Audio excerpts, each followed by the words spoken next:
Doctor Shyamaprasad মুখার্জির আত্মবলিদান দিবসকে সামনে রেখে রাজ্যব্যাপী বৃক্ষরোপণ কর্মসূচির অঙ্গ হিসেবে আগরতলা পুর নিগমের কর্পোরেটর রত্ন দত্তের উদ্যোগে ঘোষবাগানস্থিত পার্কে বৃক্ষরোপণ করা হয়।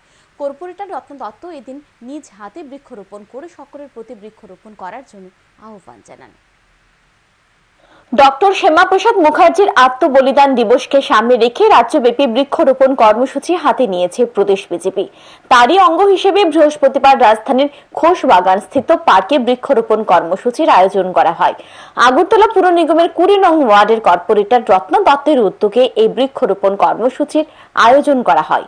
বৃক্ষরোপণ কর্মসূচিতে কর্পোরেটর রত্ন দত্ত ছাড়াও উপস্থিত ছিলেন বিজেপি বর্দোয়ালি মন্ডলের সভাপতি সঞ্জয় সাহা সহ অন্যান্যরা। কর্পোরেটর রত্ন দত্ত সহ অন্যান্য অতিথিরা এদিন ঘোষবাগান স্থিত পার্কে বিভিন্ন গাছের চারা রোপণ করেন।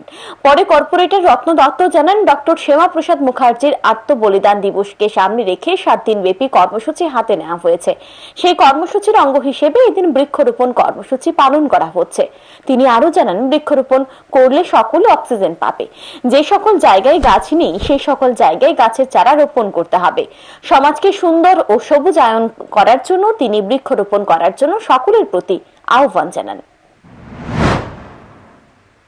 দিবসকে সামনে রেখে আমাদের 7 দিনব্যাপী যে কর্মসূচি, সেই কর্মসূচির অঙ্গ হিসেবে আমরা আজকে বৃক্ষরোপণে ব্রতী হয়েছি। আমরা সবাই কার্যকর্তারা আছে, বুথ প্রেসিডেন্ট আছে, আমাদের মন্ডল প্রেসিডেন্ট আছে, আমাদের ডিস্ট্রিক্ট, স্টেট এবং ওয়ার্ড মন্ডল সব আমরা এই প্রোগ্রামটাতে রত আছি। আজকে 7 দিনব্যাপী চলছে আমাদের প্রোগ্রাম। উল্লেখ্য, 2011 সালে রত্ন দত্ত প্রথমবারের মতো কর্পোরেটর নির্বাচন হওয়ার পর থেকে এই পার্কটিকে সবুজে পরিণত করার উদ্যোগ গ্রহণ করেন, যার ফলশ্রুতিতে বর্তমানে পার্কটি অনেকটাই সবুজে পরিণত হয়েছে। Bureau report, news today.